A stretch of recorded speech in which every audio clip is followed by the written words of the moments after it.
প্রাচীন রীতিনীতি মেনে আজ জমিদার বাড়িতে এসেছেন গুরুদেব তান্ত্রিক মহেশ্বরানন্দ।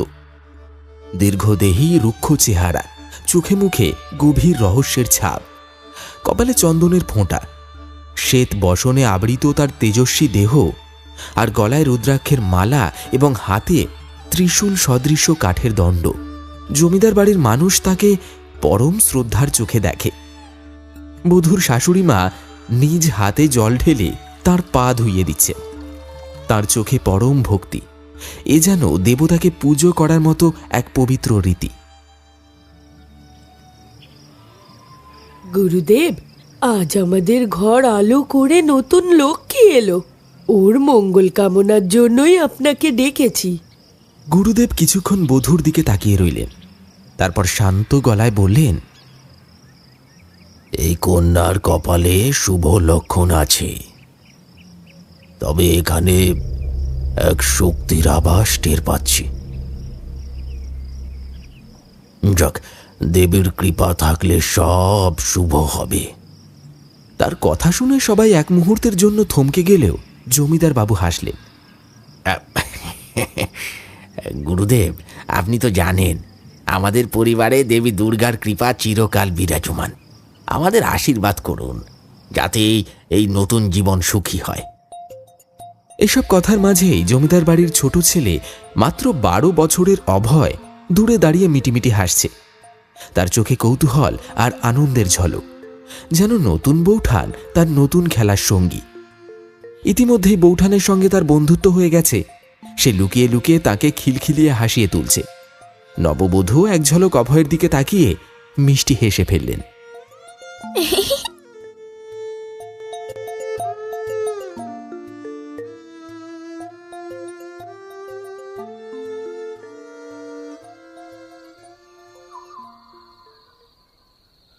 রাত গভীর হয়ে এসেছে। জমিদার বাড়ির প্রাচীন দালানের অলিন্দে টিমটিমে প্রদীপের আলো, আর মাঝে মাঝে মৃদু বাতাসে সেই শিখার কেঁপে ওঠা। রাতের নীরবতার মাঝে কখনো দূর থেকে ভেসে আসছে পেঁচার ডাক, কখনো বা বাতাসের সাথে মিশে আসছে পাতা ঝরে পড়ার মৃদু শব্দ। এই নিঃশব্দ রাতের বুকে আজ জমিদার বাড়ির এক নির্দিষ্ট ঘরে চলছে এক অন্যরকম দৃশ্য। বড় বালিশের গায়ে হেলান দিয়ে বসে আছে রামকিশোর, তার পাশে নববধূ।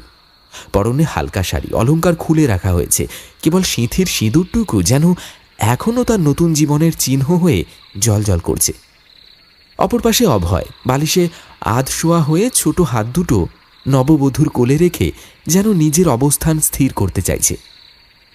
না দাদা, আজ আমি বৌঠানের সাথেই থাকবো। অভয়ের কণ্ঠে ছিল অদম্য জেদ। রামকিশোর একটু বিরক্ত হয়েই বলল, অভয়, তুমি কি জানো না বড়রা বিয়ের পর একসঙ্গে থাকে? তোমার এখন নিজের ঘরে গিয়ে ঘুমানো উচিত। তাতে কি হয়েছে? আমি তো আর বৌঠানের সাথে সারা জীবন থাকবো না। আজ শুধু গল্প শুনবো। দয়া করে আমায় তাড়িয়ে দিও না দাদা। নববধূ মৃদু হেসে বলল, থাক না ও আজ আমার কাছে। আমিও তো একদম নতুন এখানে। অভয় থাকলে আমারও ভালো লাগবে। রামকিশোর খানিকক্ষণ স্ত্রীর মুখের দিকে তাকিয়ে রইল, তারপর হাল ছেড়ে দিয়ে বলল, আচ্ছা ঠিক আছে, আজ থাকো, কিন্তু খুব বেশি দুষ্টুমি করো না। কি মজা! অভয় আনন্দে হাততালি দিয়ে বৌঠানের কোলে মাথা গুঁজে দিল। নববধূর চোখের কোণে একটা অদ্ভুত আবেগের ছায়া নেমে এলো। সে অভয়ের ঘন কালো চুলে হাত বোলাতে বোলাতে যেন সময়ের গহ্বরে হারিয়ে যেতে লাগল।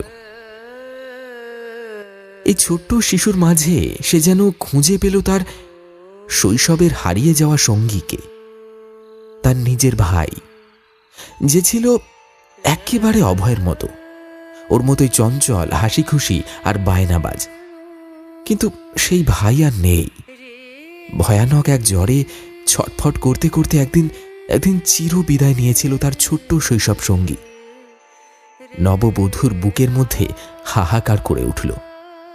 অভয়কে আঁকড়ে ধরল সে, যেন হারিয়ে যাওয়া ভাইকে আবার ফিরে পেয়েছে। এক অজানা বেদনা মিশ্রিত ভালোবাসায় সে কপালে চুমু খেল অভয়ের। বৌঠান, তুমি কাঁদছো? নববধূ হেসে মাথা নাড়িয়ে বলল, না না, আমি খুব আনন্দে আছি রে। তাহলে আজ আমায় একটা ভূতের গল্প বলো। ওহে, রাতের এই গভীর বেলায় ভূতের গল্প কি খুব দরকার ছোটবাবু? অবশ্যই দরকার। আমি ভয় পেলে তো আমায় বৌঠান জড়িয়ে ধরবে। ঘর জুড়ে হাসির গুঞ্জন ছড়িয়ে পড়ল। বাতাসে যেন এক মায়াময় শীতলতা নেমে এলো। বাইরে শেয়ালের হুক্কা হুয়া ডাক শোনা গেল। দূরের বটগাছের নিচে অন্ধকার যেন আরো ঘন হয়ে এলো।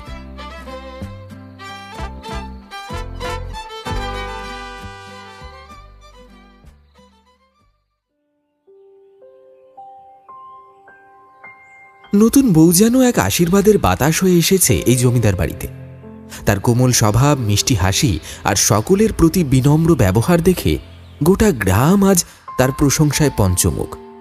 পাশের গ্রাম থেকেও লোকজন আসে শুধু এক ঝলক তাকে দেখবে বলে।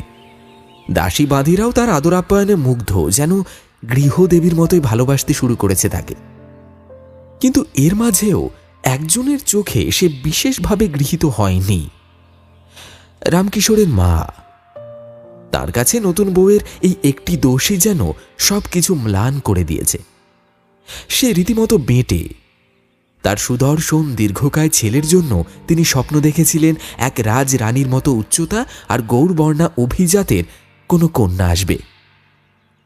অথচ এই বউটি ছেলেকে ভালোবেসেছে, সংসারের কাজ জানে, নম্র স্বভাবের, সবকিছুই ঠিক আছে, কিন্তু উচ্চতাটা এত কম কেন? এই সামান্য বিষয় নিয়েই যেন তিনি কিছুতেই খুশি হতে পারছেন না। অবশ্য জমিদার শ্রীচরণ রায়ের সামনে সে কিছু বলতে পারেননি। দ্বিতীয় স্ত্রী হয়েও তিনি জমিদারের গভীর ভালোবাসা পেয়েছেন, আর সেই ভালোবাসার শাসনে চুপ করে থাকতে বাধ্য হয়েছেন। জমিদার শ্রীচরণ রায়ের জীবন একসময় শূন্যতায় ভরেছিল। প্রথম স্ত্রী কোনো এক অজানা অভিমানে তাকে ছেড়ে চলে গিয়েছিলেন। সেই সংসারে কোনো সন্তান আসেনি। দ্বিতীয় স্ত্রী এলেন এক নতুন আশীর্বাদ হয়ে। তার স্নেহ ও ভালোবাসায় জমিদারের নিঃসঙ্গ জীবন ভরে উঠেছিল এক অনন্য পারিবারিক বন্ধনে। সেই ভালোবাসা, সেই পরম্পরা তিনি রেখে গেছেন নিজের সন্তানদের মধ্যেও।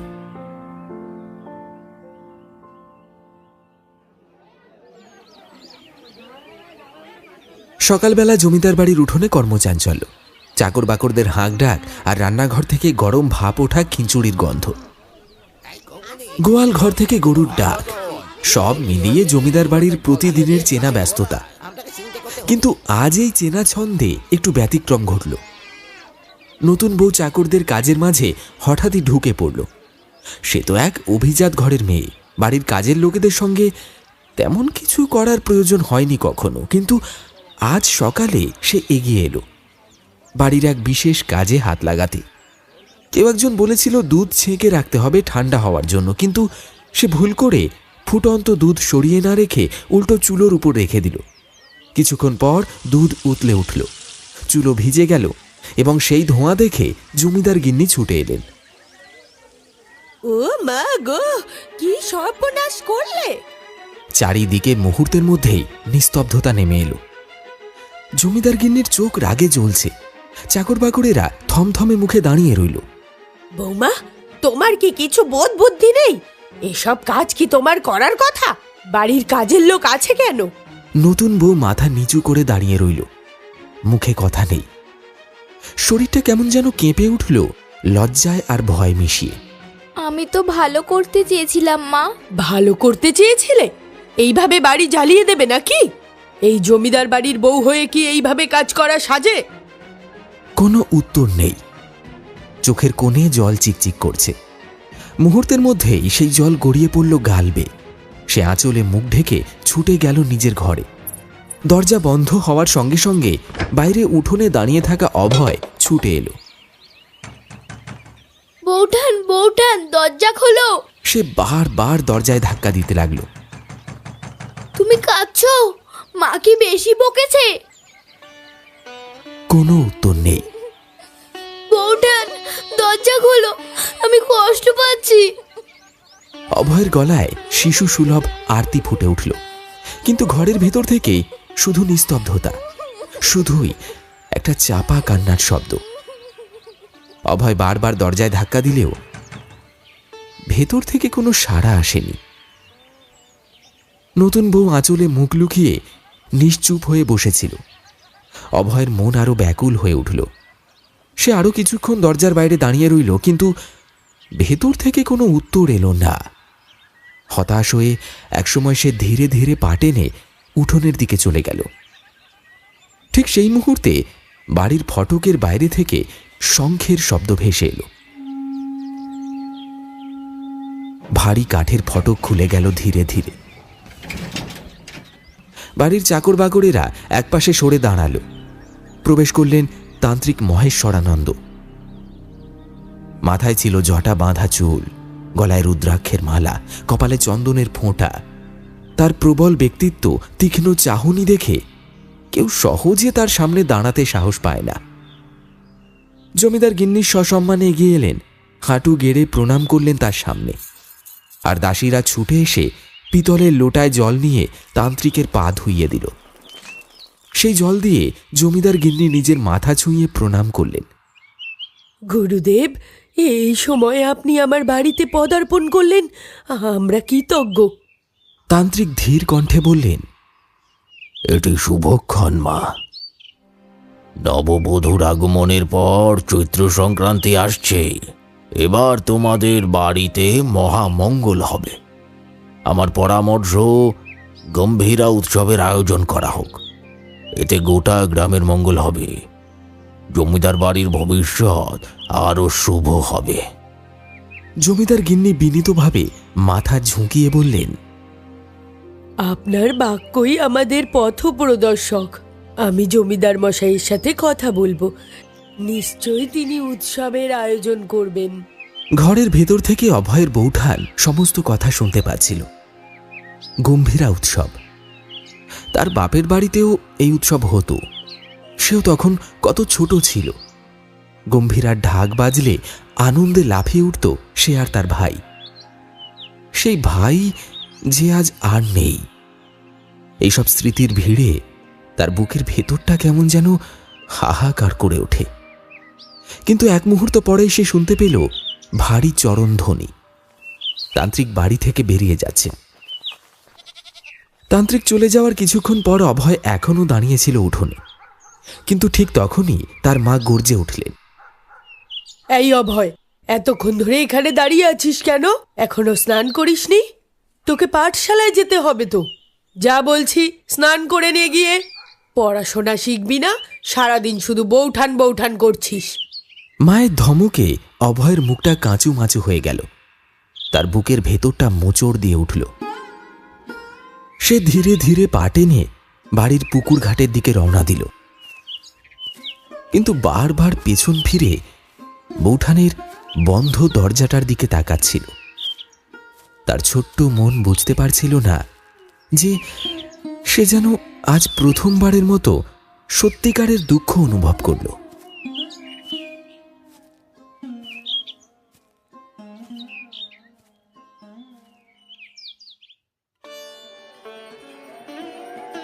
চৈত্র সংক্রান্তির সেই দিনটা যেন জমিদার বাড়ির ইতিহাসে একটা বিশেষ অধ্যায় হয়ে রইল।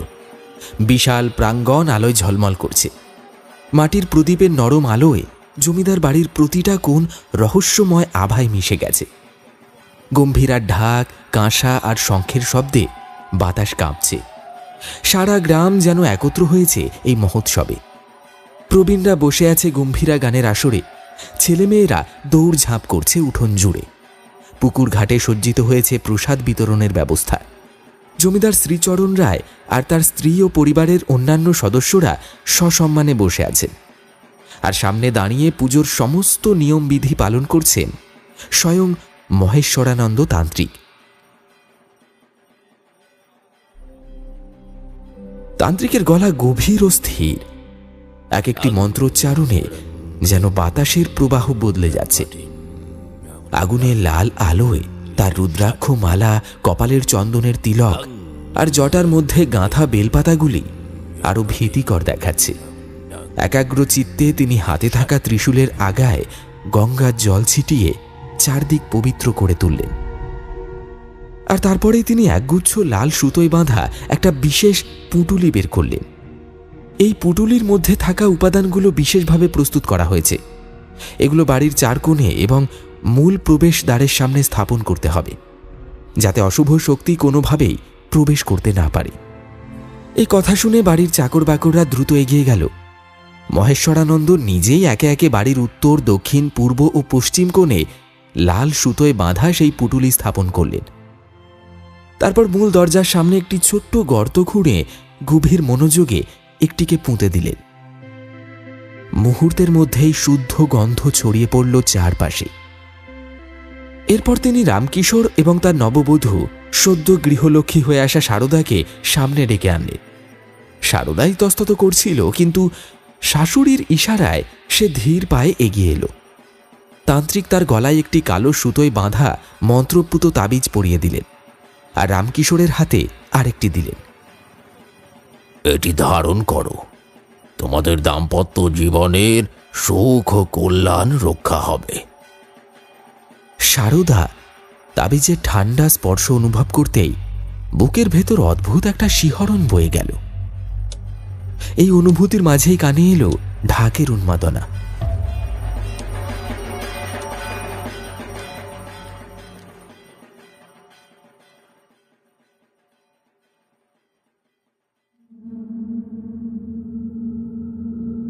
মাসখানেক ঘুরতে না ঘুরতেই জমিদার বাড়িতে যে এমন একটা ব্যাপার ঘটে যাবে সেটা কেউ কল্পনাও করতে পারেনি। বাড়ির বাতাস থমথমে, যেন কালো কোনো অশনির সংকেত ছড়িয়ে পড়েছে চারিদিকে। জমিদার গিন্নি চেঁচিয়ে উঠলেন, আমি আগেই বলেছিলাম এই মেয়েটা হচ্ছে কুলক্ষণা, বাড়িতে অমঙ্গল ডেকে আনবে। তোমরা কেউ আমার কথা শুনলে না। আজ এই সর্বনাশের জন্য দায়ী কে? তার কথা শেষ হতে না হতেই এক গম্ভীর অথচ শীতল স্বর কেটে উঠল। তুই যা বলছিস সত্যি বলছিস তো অভয়? বেতের চেয়ারে বসে থাকা জমিদার শ্রীচরণ রায়ের কণ্ঠে ছিল দৃঢ়তা, কিন্তু চোখে গভীর সংশয়। তার ছোট ছেলে অভয় দাঁড়িয়ে আছে দরজার পাশে। তার সারা শরীর কাঁপছে ভয়ে, চোখে মুখে ভয় আর অবিশ্বাসের মিশ্রণ। কাঁপা কাঁপা গলায় বলল, হ্যাঁ হ্যাঁ বাবা, আমি নিজের চোখে দেখেছি। বৌঠান। তার গলা বুঝে এলো। চারপাশের সবাই নিঃশ্বাস আটকে তাকিয়ে আছে তার দিকে। গিলতে গিলতে সে বলতে শুরু করলো, আমি সন্ধ্যের সময় বড় ঠাকুর ঘরের পাশের বারান্দা দিয়ে যাচ্ছিলাম, তখনই রান্নাঘরের দিকে একটা অদ্ভুত শব্দ শুনতে পেলাম, যেন কাঁচা কিছুর চিবানোর শব্দ। খুব ধীরে গিয়ে উকি দিলাম, আর তখনই তার গলা শুকিয়ে কাঠ হয়ে এসেছে। জমিদার গিন্নির আর তর সইছে না। তিনি প্রায় চেঁচিয়ে বললেন, কি দেখলি? বল বল বলছি। অভয় ফাঁকা দৃষ্টি নিয়ে ফিসফিস করে বলল, আমি দেখলাম শারদা বৌঠান কাঁচা মাছ চিবিয়ে খাচ্ছিল। হাতে ধরা ছিল একটা বড় মাছ, দাঁত দিয়ে ছিঁড়ে ছিঁড়ে গ্রাসে গিলছিল। আমি ডাক দিতেই সে আমার দিকে তাকালো, আর আর তখনই সবাই নিঃশ্বাস বন্ধ করে তাকিয়ে আছে অভয়ের দিকে। তার চোখ দুটো বেশ ভারিত। সে কাঁপা কাঁপা গলায় বলতে লাগলো, তোর চোখে মনে ছিল না? একেবারে ফাঁকা, শূন্য, অন্ধকার। তার মুখের চামড়া ফেটে গিয়েছিল, ঠোঁটটা ছিঁড়ে গেছে দুদিকে, মুখের হাঁটা ভীষণ বড় হয়ে গিয়েছিল, যেন একটা বিশাল বড় গর্ত। তার লম্বা জিভটা একটু বেরিয়েছিল, লালচে আর পিচ্ছিল দাঁতগুলো যেন এত ধারালো হয়ে উঠেছিল, যেন বাঘের দাঁত। আমি দেখলাম তার মুখে মাছের আঁশ আর তাজা রক্ত লেগে আছে। সে আমার দিকে তাকিয়ে একটা অদ্ভুত বিকৃত হাসি হাসলো, যেন যেন সে থেমে গেল, শিউরে উঠল। চারিদিকে স্তব্ধতা, কারোর মুখে কোনো কথা নেই, শুধুই ভয়ার্ত দৃষ্টি। তারপর অভয় ফিসফিস করে বলল, সে আমার দিকে তাকিয়ে অজ্ঞান হয়ে পড়ে গেল।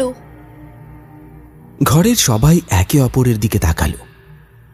বাড়ির নববধূ শারদা তখন উপরতলায় নিজের ঘরে বিছানায় অচেতন হয়ে পড়ে আছে, তার সাদা মুখ আর নিস্তেজ শরীর।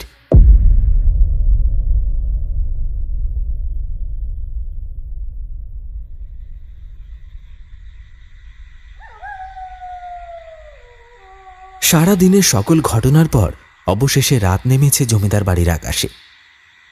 নক্ষত্রহীন অন্ধকারাচ্ছন্ন সেই রাত যেন চারপাশে এক চাপা অস্বস্তি ছড়িয়ে দিয়েছে। বাড়ির প্রতিটি কোণ আজ যেন একটু বেশি নিস্তব্ধ, একটু বেশি রহস্যময়। বাইরে দূরের বাঁশবনের পাতারা মৃদু মর্মর ধ্বনি তুলেছে। আর ঠিক তখনই সারদার চোখ ধীরে ধীরে খুলল। কাঁপা কাঁপা হাত উঠিয়ে মাথায় ঠেকালো সে। তীব্র যন্ত্রণা যেন কপাল ফেটে বেরিয়ে আসতে চাইছে। ঠোঁট শুকিয়ে কাঠ হয়ে গেছে, গলাটা যেন ভেতর থেকে চেপে ধরা। ঘরের আবছা আলোয় সে ধীরে ধীরে চারপাশের চেনা পরিবেশটা বুঝতে পারল। একপাশে রামকিশোর পায়চারি করছে, আর মেঝের কাছে গুটিসুটি মেরে বসে আছে ছোট দেওর অভয়। রামকিশোর সারদার দিকে তাকিয়ে ছুটে এলেন। সারদা, তুমি ঠিক আছো? আরে কি হয়েছিল তোমার? সারদা কিছুক্ষণ ফ্যাল করে তাকিয়ে রইল, যেন সে বুঝতেই পারছে না কোথায় আছে। ক্ষীণ কণ্ঠে বলল, আমি তো রান্নাঘরে গিয়েছিলাম। আজ নিজের হাতে মাছ রান্না করব ভেবেছিলাম, কিন্তু... সে চোখ বন্ধ করল, যেন কিছু একটা মনে করার চেষ্টা করছে। গভীরভাবে নিঃশ্বাস নিল, তারপর ধীরে ধীরে বলল, কিন্তু তারপর আর কিছু মনে নেই আমার। সব যেন ঝাপসা হয়ে গেল। আমি শুধু একটা অদ্ভুত শীতল অনুভূতি টের পেলাম, যেন কেউ পেছন থেকে ফিসফিস করে কিছু বলছে। তারপর আর কিছু মনে নেই। রামকিশোর চিন্তিত দৃষ্টিতে স্ত্রীর মুখের দিকে তাকালেন। তার চোখে সন্দেহ, উদ্বেগ আর কিছুটা অজানা আতঙ্ক খেলা করছে। ঠিক তখনই সারদার চোখ পড়ল অভয়ের দিকে। ছেলেটা পায়ের কাছে বসে থাকলেও যেন তার শরীরটা কেমন শক্ত হয়ে আছে। গভীর আতঙ্ক মিশ্রিত দৃষ্টিতে সে তাকিয়ে আছে সারদার দিকে। তার ছোট্ট হাতের আঙুল মুঠো হয়ে এসেছে। অভয়, এদিকে আয়। কি হয়েছে তোর? তুই এত ভয় পাচ্ছিস কেন? কিন্তু সারদার কণ্ঠস্বর শুনতেই অভয় যেন আরো বেশি কুঁকড়ে গেল, যেন সে চেঁচিয়ে কিছু বলতে চায়, কিন্তু গলায় স্বর আটকে গেছে। তারপর আচমকাই সে উঠে দাঁড়ালো, বড় দাদার পেছনে একবার উঁকি দিল, তারপর যেন বিদ্যুৎ বেগে দরজার দিকে ছুটল। অভয়! সারদার ডাক উপেক্ষা করে অভয় দরজা ঠেলে দৌড়ে পালিয়ে গেল। সারদা হতবাক হয়ে তাকিয়ে রইল।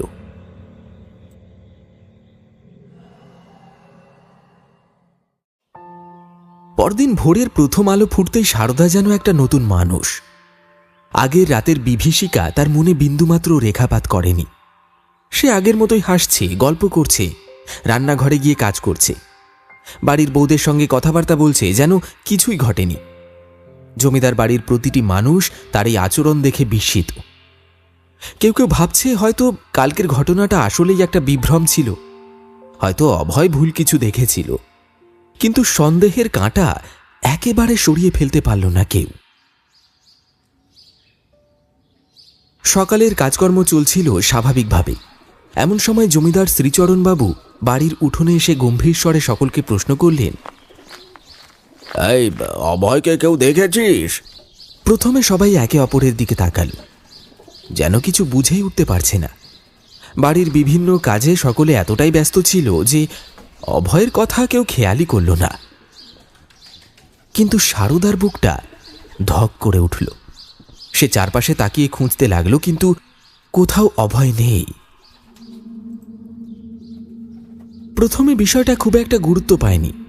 ভাবা হলো হয়তো ছেলেটা কোথাও খেলতে গেছে বা কারোর সঙ্গে গল্প করছে। কিন্তু সময় গড়িয়ে যখন দুপুর হলো, তখনও অভয়ের দেখা নেই। ধীরে ধীরে বাড়ির লোকেদের মুখে চিন্তার রেখা ফুটে উঠল। রামকিশোর আর কয়েকজন বাড়ির আশপাশে খোঁজ নিয়ে এলো, কিন্তু কেউ ওকে দেখতে পায়নি। তখন থেকেই বাড়ির পরিবেশ আরো ভারী হয়ে উঠল। বাবা, ব্যাপারটা ভালো ঠেকছে না। অভয় কি এমনি হারিয়ে যেতে পারে নাকি? এদিকে সারদা ক্রমশ অস্থির হয়ে পড়ল। অভয় এই বাড়িতে তার একমাত্র সঙ্গী, যার সঙ্গে সে এক গভীর আত্মিক টান অনুভব করত। তারই যদি কিছু হয়ে থাকে, তবে বুকের ভেতরটা অজানা আতঙ্কে একবার কেঁপে উঠল। বিকেল গড়িয়ে এলো। হঠাৎ কোথা থেকে উড়ে এলো এক সাদা রঙের পায়রা। এটি সোজা উড়ে এসে বসল জমিদার শ্রীচরণ বাবুর হাতল আঁকড়ে। জমিদার প্রথমে বিষয়টা ততটা গুরুত্ব দেননি, কিন্তু পরক্ষণেই তার দৃষ্টি আটকে গেল পায়রার পায়ের দিকে। সেখানে একটি ছোট্ট চিরকুট বাঁধা। তিনি দ্রুত চিরকুটটি খুললেন।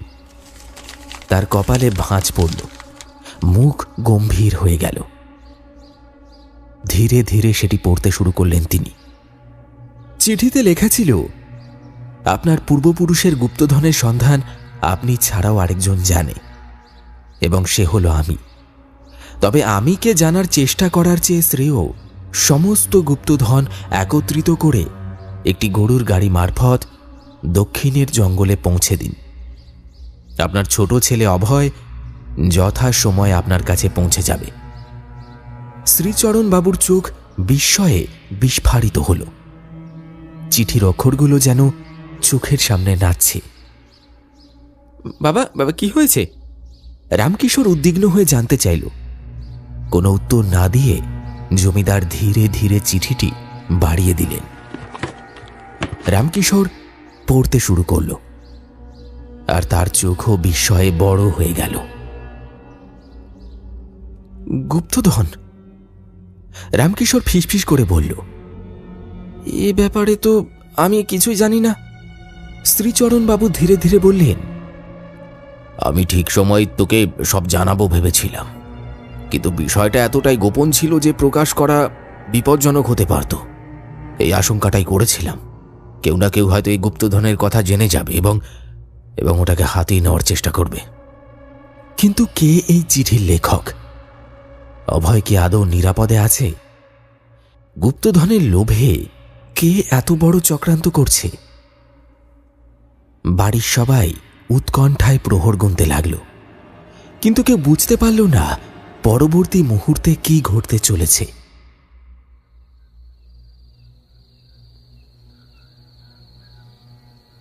রাত তখন গভীর। ঘড়ির কাঁটা একটার ঘর ছুঁই করছে। পুরো বাড়িটা যেন একটা গভীর আতঙ্কের ছায়ায় ডুবে গেছে। অভয় নিখোঁজ হওয়ার পর থেকে কারোর মুখে গ্রাস পর্যন্ত ওঠেনি। জমিদার বাড়ির পরিবেশ ভারী হয়ে আছে একটা চাপা দুশ্চিন্তায়। কিন্তু সারদাই যেন সবচেয়ে বেশি ভেঙে পড়েছে। নিখোঁজ ভাইয়ের জন্য তার চোখের জল কিছুতেই থামছে না। একটু আগেও সে সিঁড়ির পাশে বসে কান্না করছিল, মাথা গুঁজে রেখেছিল নিজের কোলের ওপর। কিন্তু হঠাৎ করে যেন তার অস্তিত্ব মুছে গেল। চারপাশে তাকিয়ে দেখা গেল সারদা কোথাও নেই। এই মুহূর্তে জমিদার বাড়িতে আরো একটি বিপর্যয় নেমে এলো। জমিদার শ্রীচরণ বাবু হঠাৎই কাশতে কাশতে প্রবল বমি করতে লাগলেন।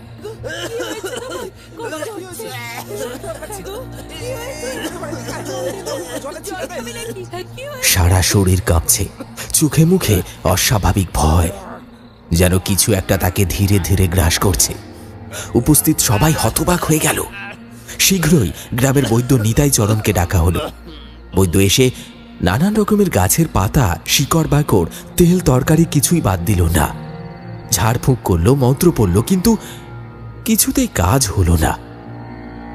জমিদারের দেহ ক্রমশ নিস্তেজ হয়ে পড়ছে। আর ঠিক সেই সময় একটা ভয়ঙ্কর ঘটনা ঘটল। হঠাৎ করেই বাড়ির বাতাস ভারী হয়ে উঠল। একটা অদ্ভুত পচা গন্ধ, যেন বহু দিনের পুরনো শবদেহের দুর্গন্ধ। কোথা থেকে আসছে এই গন্ধ কেউ বুঝে উঠতে পারল না। কুয়োর পাশে বসে থাকা কুকুরগুলো বিকট স্বরে চিৎকার করে উঠল, যেন কোনো ভয়ানক কিছু তারা দেখতে পাচ্ছে, কিন্তু মানুষরা তা দেখতে পাচ্ছে না। বাতাসের ভেতর একটা চাপা গুঞ্জন, যেন অনেকগুলো অদৃশ্য কণ্ঠস্বর ফিসফিস করে কথা বলছে। আকাশ আকাশ কালো মেঘে ঢেকে গেছে। হঠাৎ করেই বাতাসের বেগ বেড়ে গেল। ঘরের ঝুলন্ত কাঁসার বাতিগুলো দুলতে লাগলো, যেন যেন কোনো অদৃশ্য শক্তি তাদের নাড়াচ্ছে। একটা দরজা বিকট শব্দে নিজে থেকেই খুলে গেল, আর সবার বুকটা কেঁপে উঠল। রামকিশোর তড়ি ঘড়ি করে ছুটে গিয়ে দরজাটা বন্ধ করতে চাইল, কিন্তু তার হাতের নাগালের আগেই দরজাটা একটা প্রচণ্ড ঝড়ের তোড়ে ধাক্কা মেরে বন্ধ হয়ে গেল। যেন কেউ বা কিছু এই বাড়ির ভেতর ঢুকেছে। এই অস্বাভাবিক পরিস্থিতির মধ্যেই টের পাওয়া গেল সারদা নেই। সারদা, সারদা কোথায় গেল? এই মেয়েটাই হলো যত নষ্টের গোড়া। ও আসার পর থেকে এই বাড়িতে যত অলক্ষ্মী নেমে এসেছে। কিন্তু জমিদার বিরক্ত হয়ে বললেন, আরে তুমি একটু থামবে?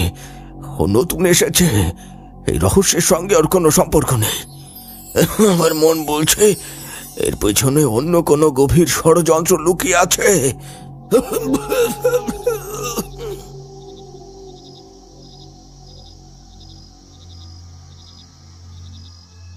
রাত তখন গভীর, চারিদিক নিস্তব্ধ।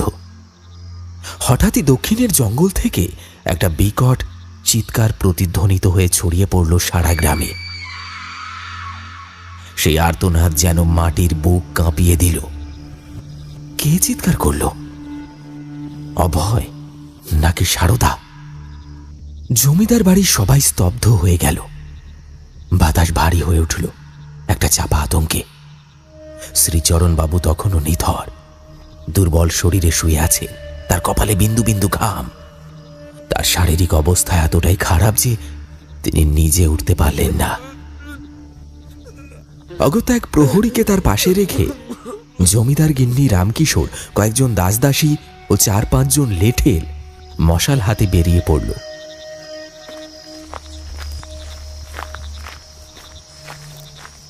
গ্রামের কাঁচা পথ ধরে তারা এগোতে লাগল। রাতের নিকষ অন্ধকারে শুধু মশালের হলুদ আলোয় কাঁপা কাঁপা শিখা। বাতাসে দুলছে কৃষ্ণচূড়ার শুকনো পাতা। ঝিঁঝি পোকার একটানা ডাকের মাঝে কোথাও দূর থেকে শেয়ালের হাহাকার ভেসে আসছে। মনে হচ্ছে পুরো প্রকৃতি যেন গুমোট নীরবতায় কিছু একটা ভয়ঙ্কর আশঙ্কা করছে। লেঠেলদের হাতে ধরা আছে অস্ত্র, তীর, ধনুক, বল্লম, বর্ষা। বন্যজন্তুর আক্রমণ হতে পারে, কিংবা অন্য কিছু। জঙ্গলের কাছে পৌঁছেই প্রথমে তারা কিছু দেখতে পেল না, শুধুই অন্ধকার। কিন্তু কয়েক কদম এগোতেই হঠাৎ তারা দেখতে পেল ঘন জঙ্গলের গভীরে যেন কেউ একটা আগুন জ্বালিয়ে বসে আছে। একটি অগ্নিকুণ্ড দপদপ করে জ্বলছে, আর সেই আগুনের লালচে আলোয় মাঝে মাঝে যেন কিছু ছায়া নড়াচড়া করছে। কে আছে ওখানে? ধীরে ধীরে নিঃশব্দে দলটি সামনে এগিয়ে চলল। সকলের বুকের ভিতরটা ধুকপুক করছে। মশালের আলোয় দেখা গেল মাটিতে ছড়িয়ে আছে কিছু ভাঙাচোরা জিনিস, যেন কোনো রকমের কিছু তান্ত্রিক আচারের চিহ্ন। আগুনের চারপাশে ছড়িয়ে রয়েছে কিছু অদ্ভুত হাড়গোড়, কিছু লাল সাদা চিহ্ন, যেগুলো স্পষ্টতই মানুষের নয়। রামকিশোর ফিসফিস করে বলল, এগুলো এগুলো কি? এখানে এখানে কে আছে? তার কণ্ঠস্বর কাঁপছে। অগ্নিকুণ্ড থেকে খানিক দূরে দেখা গেল একটি পুরনো কুটির। অন্ধকারে ছায়াময় এক রহস্যময় কাঠামো। ঘরের ভেতর থেকে ভেসে আসছে মৃদু গুঞ্জন, এক অন্তহীন যন্ত্রণার শব্দ। রামকিশোর মুহূর্তে সতর্ক হয়ে উঠল। আশেপাশের সকলের দৃষ্টি তার দিকে। এক মুহূর্তের জন্য সকলে একে অপরের মুখের দিকে তাকালো, যেন নিশ্চিত হতে চাইছে এটা বাস্তব নাকি বিভ্রম। রামকিশোর সিদ্ধান্ত নিল, অপেক্ষা করে লাভ নেই, আমি আর লেঠেল গণেশ ওখানে গিয়ে দেখি, তোমরা এখানেই থাকো। বলেই সে এগিয়ে গেল। হাতে শক্ত করে ধরা মশাল, অন্য হাতে কোমরে বাঁধা অস্ত্র। কুটিরের দরজা হালকা ঠেলতেই কর কর শব্দে ফাঁক হয়ে গেল। ভিতরটা অন্ধকার, কিন্তু তার মধ্যেও দুই কোণে দুটি মশালের কম্পমান শিখা ঝলসে উঠছে। সেই আলোয় ধীরে ধীরে স্পষ্ট হয়ে উঠল ভিতরের শীতলতা আর গা ছমছমে পরিবেশ। সামনে কয়েক পা এগিয়ে যেতেই তারা দুজন থমকে দাঁড়ালো। শ্বাস বন্ধ হয়ে এলো ভয়। ঘরের একপাশে ভয়ানক সূক্ষ্ম ও সুচালো কাঠের তৈরি একটা অদ্ভুত যন্ত্রে হাত পা ছড়িয়ে বেঁধে ঝুলছে একজন মানুষ। তার শরীরে ক্ষতচিহ্ন, ক্ষীণ নিঃশ্বাস চলছে, যেন মৃত্যুর প্রহর গুনছে। মশালের আলোয় স্পষ্ট হলো তার পরিচয়। সে আর কেউ নয়, তান্ত্রিক মহেশ্বরানন্দ। তার চোখ দুটো আধবোজা, চেহারা যেন এক বিভীষিকাময় যন্ত্রণা বহন করছে। কেউ যেন চাবুক দিয়ে মেরে তার শরীরের চামড়া জায়গায় জায়গায় তুলে নিয়েছে। রামকিশোর হতবাক হয়ে তাকিয়ে রইল। কিভাবে সম্ভব? এত শক্তিশালী এক তান্ত্রিক, যার মন্ত্রের ক্ষমতা আছে, সে এভাবে বন্দী হলো কিভাবে? কিন্তু এর চেয়েও বেশি ভয়ানক ছিল যন্ত্রের ঠিক নিচে পড়ে থাকা আরেকটি দেহ। রামকিশোরের চোখ স্থির হয়ে গেল। মাটিতে নিথর পড়ে আছে একটি শিশু, তার ছোট ভাই অভয়। পোশাক দেখে বুঝতে বাকি রইল না, জমিদার বাবু এক ঝড়ের রাতে এই জঙ্গল থেকেই কুড়িয়ে এনেছিলেন তাকে। নিজের রক্তের সম্পর্ক না হলেও পরিবারের সবার ভালোবাসার পরশে সে হয়ে উঠেছিল একান্ত আপন। অভয়? শুষ্ক কণ্ঠে ফিসফিস করে উঠল রামকিশোর। তার চোখে জল টলমল করছিল। কিন্তু তার চেয়েও বেশি চমক লাগলো অন্য একটা দৃশ্য দেখে। ওই ঝুলিয়ে রাখা তান্ত্রিকের উল্টো দিকে পিঠ ঘুরিয়ে বসে আছে একটি ছায়ামূর্তি। এলোমেলো চুল, স্থির দেহ, তার চারপাশে অন্ধকারের একটা অদ্ভুত কম্পন ছড়িয়ে পড়েছে, যেন সে মৃত নয় অথচ জীবিত নয়। তবে সবচেয়ে ভয়ঙ্কর ছিল সেই দুর্গন্ধ, পচা, উগ্র আর বিভৎস। রামকিশোর আর লেঠেল গণেশ দুজনেরই শ্বাস বন্ধ হয়ে এলো। তারা নাক চেপে ধরল। এই গন্ধ ঠিক যেন শত শত পচা মৃতদেহের মতো, যেন বহু অশুভ আত্মার উপস্থিতিতে আচ্ছন্ন হয়ে আছে কুটিরের পরিবেশ। রামকিশোর বুঝতে পারল এখানে কিছু একটা অস্বাভাবিক ঘটছে, কিছু একটা ভয়ানক। হঠাৎ করে সেই মহিলার ছায়ামূর্তি ধীরে ধীরে ঘাড় ঘোরাতে শুরু করল, কিন্তু সেটা স্বাভাবিক গতিতে নয়, বরং অস্বাভাবিকভাবে, যেন ঘাড়ের হাড় একসঙ্গে চূর্ণ হয়ে যাচ্ছে। কট কট একটা ভয়ানক কর্কশ আওয়াজে তার ঘাড়টা সম্পূর্ণ উল্টো দিকে ঘুরে গেল। তার ঠোঁটের কোণে জমে থাকা পচা রক্তের দাগের ওপর ফুটে উঠল একটা একটা অশরীরী নিঃশব্দ হাসি। সেই হাসিতে কোনো কোমলতা নেই, কোনো মানবিক অভিব্যক্তি নেই। ঠোঁটের কিনারাগুলো যেন পচে কালচে হয়ে গেছে, এমনকি ঠোঁটের চামড়া ফেটে গেছে জায়গায় জায়গায়। হাসলেও তার দাঁত দেখা যাচ্ছিল না। মনে হচ্ছিল দাঁতগুলো হয়তো কালো অথবা গলে গিয়েছে। তার চোখের মণি দুটো কোথাও নেই, ফাঁকা অন্ধকার দুটো গহ্বরের মতো শূন্যে তাকিয়ে আছে। কোটরের ভেতর কালো শিরা উপশিরাগুলো ধকধক করছে, যেন তার চোখের ভেতরেও কিছু একটা নড়াচড়া হচ্ছে। মুখের চামড়ার রং নিস্তেজ আর হলুদে পরিণত হয়েছে। রক্তের কোনো প্রবাহ নেই, কিন্তু সেই বিবর্ণ চামড়ার নিচ থেকে স্পষ্ট দেখা যাচ্ছে কালো পচা শিরা। যেন সেই দেহে কোনো প্রাণ নেই, অথচ সে বেঁচে আছে। সেই বিকৃত মুখ। রামকিশোরের বুকের ভেতরটা ধপ করে উঠল। সে কোনোদিনও কল্পনাও করতে পারেনি যে সারদাকে এইভাবে দেখতে হবে। এ কি করে সম্ভব? কিভাবে এই সুন্দরী নারী এক ভয়ঙ্কর বিভীষিকায় পরিণত হলো? তার মনের ভেতর একের পর এক প্রশ্ন ঝড়ের মতো ঘুরপাক খাচ্ছে, কিন্তু উত্তর পাওয়া যেন অসম্ভব। তার পাশে থাকা লেঠেল গণেশ সারদার সেই বিভৎস রূপ দেখেই একটা বিকট আর্তনাদ করে ধপ করে মাটিতে লুটিয়ে পড়ল। মুখের চারপাশে ফেনা বেরোতে লাগলো, শরীরটা থরথর করে কাঁপতে লাগলো, আর এক মুহূর্তের মধ্যে নিস্তেজ হয়ে গেল। রামকিশোর অনুভব করল তার শিরদাঁড়া বরফের মতো ঠান্ডা হয়ে গেছে। কুটিরের ভেতর যেন সময় থমকে গেছে।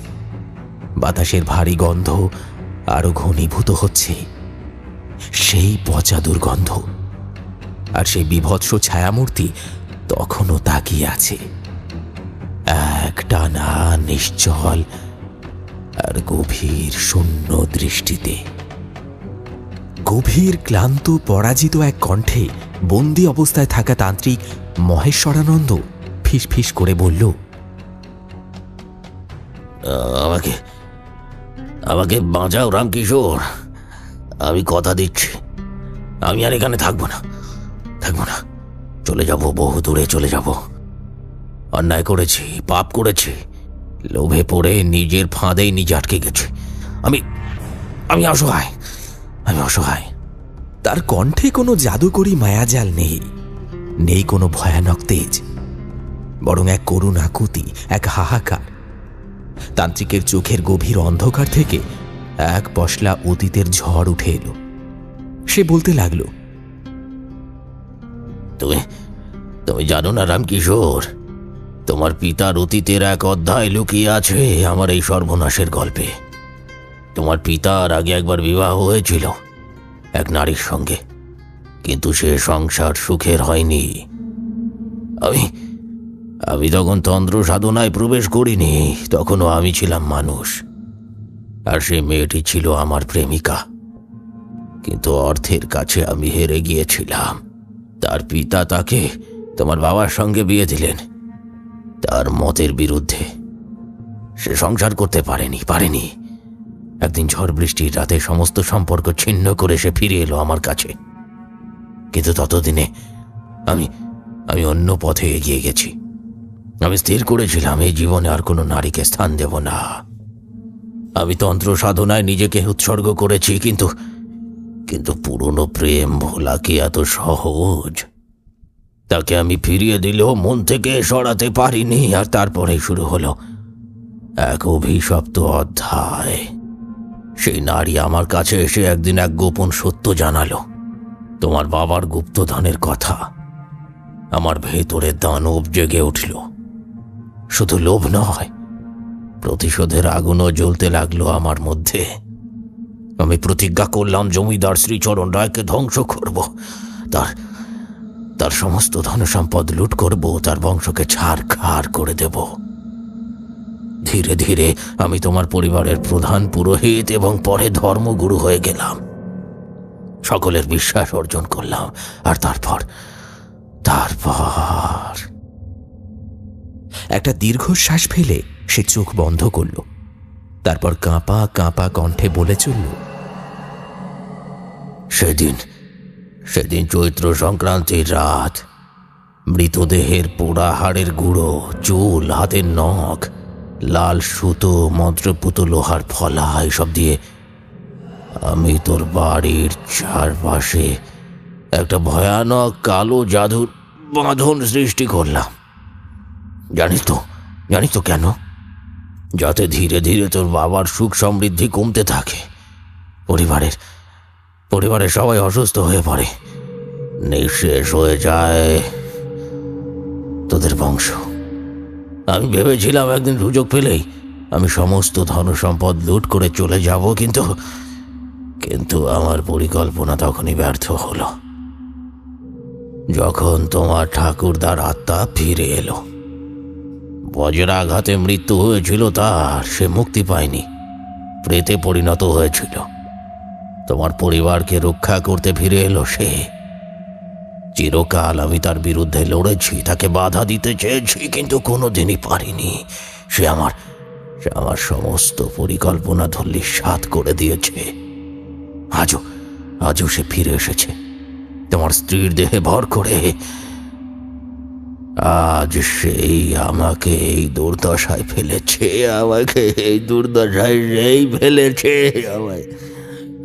হঠাৎ করেই তান্ত্রিক কাঁদতে শুরু করল, যেন এক ভেঙে পড়া পাপী। তার সমস্ত ষড়যন্ত্র আজ তার বিপক্ষে দাঁড়িয়েছে। রামকিশোর, ওনাকে বলো আমাকে ক্ষমা করুক। আমি নিঃস্ব হয়ে গেছি, আমার সহচারীকে তিনি ধ্বংস করে দিয়েছেন। আজ আমি একা, একদম একা।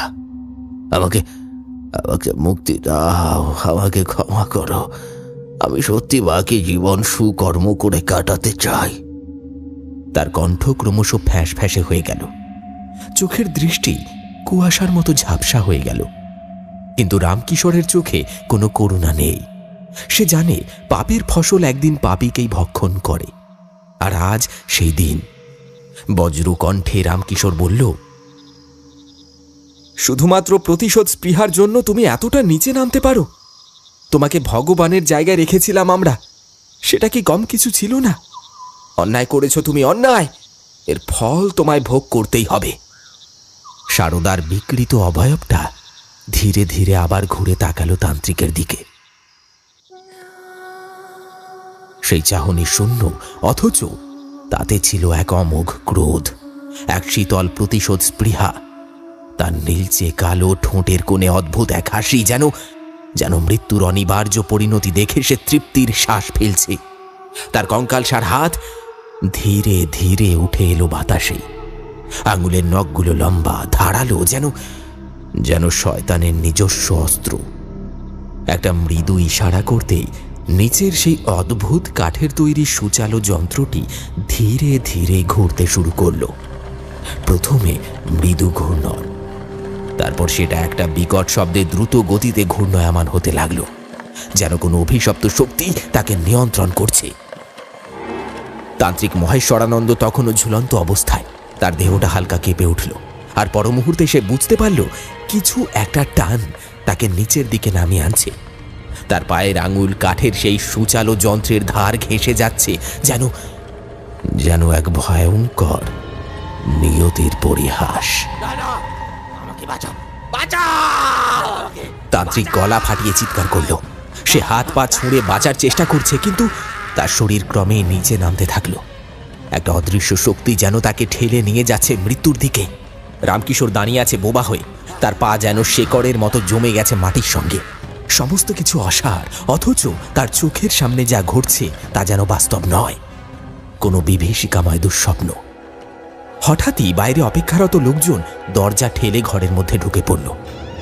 তাদের চোখের সামনে ঘটতে থাকা দৃশ্য যেন নরকের কোনো অধ্যায়।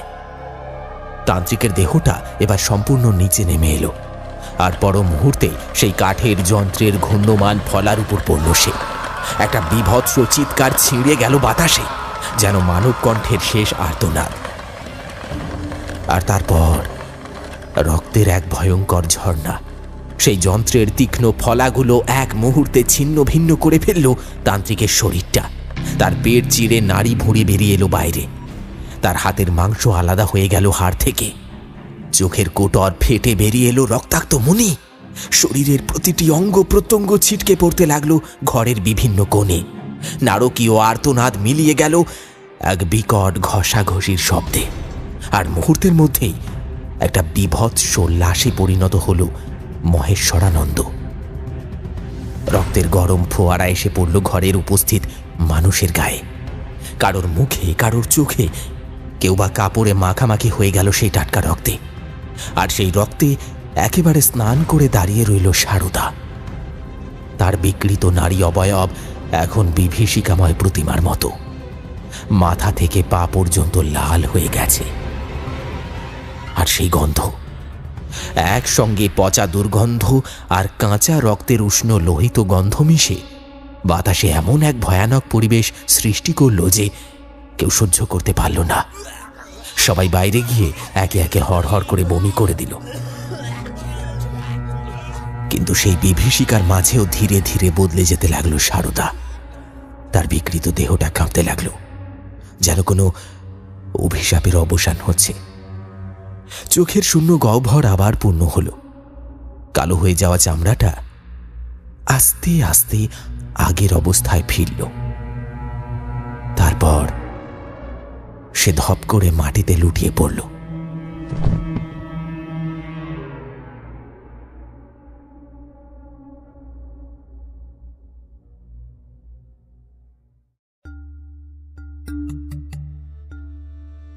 সপ্তাহখানেক কেটে গেছে। জমিদার বাড়িতে এখন আর কোনো অশুভ ছায়া নেই, নেই কোনো আতঙ্কের স্পর্শ। দীর্ঘদিনের অস্থিরতা, রোগ শোক সবই যেন মুছে গেছে কোনো এক অলৌকিক শক্তির প্রভাবে। তান্ত্রিক মহেশ্বরানন্দের অভিসন্ধি এবং তার অপকর্মের কথা আজ সকলেরই জানা। সে শুধু একজন প্রতারকই ছিল না, ছিল এক ভয়ঙ্কর লোভী, যে তন্ত্রমন্ত্রের আড়ালে কুৎসিত ষড়যন্ত্র বুনেছিল। কিন্তু তার শেষ পরিণতি হয়েছিল এমন যা কেউ কল্পনাও করতে পারেনি। সারদা এখন সম্পূর্ণ সুস্থ। অভয়ও আগের মতো প্রাণবন্ত, চঞ্চল। জমিদার বাড়ির উঠোনে এখন তাদের হাসি আর আনন্দ প্রতিধ্বনিত হয়। অভয়, অভয়, ওদিকে যাস না। আমাকে ধরতে পারে না। জমিদার শ্রীচরণ রায়েরও শারীরিক উন্নতি ঘটেছে। তার ক্লান্ত দেহে যেন নতুন প্রাণের সঞ্চার হয়েছে। এক গভীর আশ্বাসের ছায়া পড়েছে তার চেহারায়। তান্ত্রিকের পোঁতা অভিশপ্ত পুটুলিগুলো মাটি খুঁড়ে বের করা হয়েছে। সেগুলো গঙ্গার জলে বিসর্জন দেওয়া হয়েছে সমস্ত শুদ্ধিকরণ করার পরেই। এখন জমিদার বাড়ির চারপাশে কোনো কালো ছায়া নেই, নেই কোনো ভয়ানক অভিশাপ। তবে একটা রহস্যময় ব্যাপার এখনো সবারই জানা, জমিদার বাড়ির গুপ্তধনের অস্তিত্ব। কিন্তু আশ্চর্যের বিষয়, কোনো ডাকাত, কোনো লোভী মানুষ বা আশেপাশের অন্য কোনো জমিদার সেই গুপ্তধনের প্রতি আকৃষ্ট হওয়ার সাহস দেখায়নি। কারণ সবাই জানে সেই গুপ্তধনের পাহারায় স্বয়ং এক অতৃপ্ত আত্মা আছে। জমিদার বাড়ির অন্দরমহলে এক বিশাল দেওয়ালে ঝুলে আছে সে অতৃপ্ত আত্মার এক প্রকাণ্ড ছবি। সে আর কেউ নয়, সে রামকিশোরের ঠাকুরদা। সেই ছবিতে এক কঠিন দৃষ্টির বৃদ্ধ, যার চোখের গভীরে রয়েছে এক অব্যক্ত শক্তি। অভয়ের বৌঠান সারদার মধ্যে দিয়ে একবার স্বয়ং এসেছিলেন তিনি। সময়ের প্রয়োজনে নিজের বংশধরদের রক্ষা করেছিলেন, এক ভয়াবহ বিপদ থেকে বাঁচিয়েছিলেন। আর এতেই বোঝা যায় রামকিশোরের ঠাকুরদার বিশেষ পছন্দ হয়েছে তার নাত বউ। সকলেই বলে সে একেবারে লক্ষ্মী বৌমা, যাকে দেখে ঠাকুরদা খুশি হয়েছেন।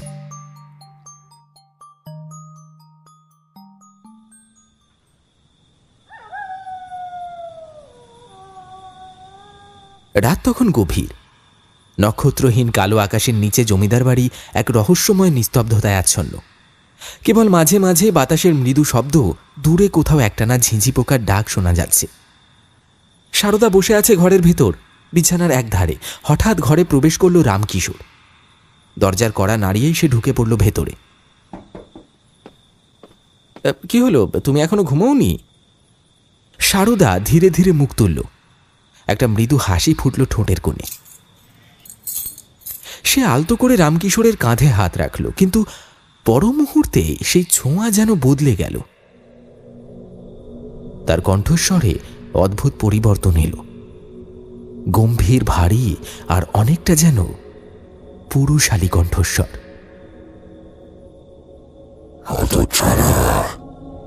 এখনো শুধরালি না, আমি জাগিয়ে রেখেছি তোর বউকে। যা যা যা, এবার নিজে হাতে করে ঘুম পাড়া যা।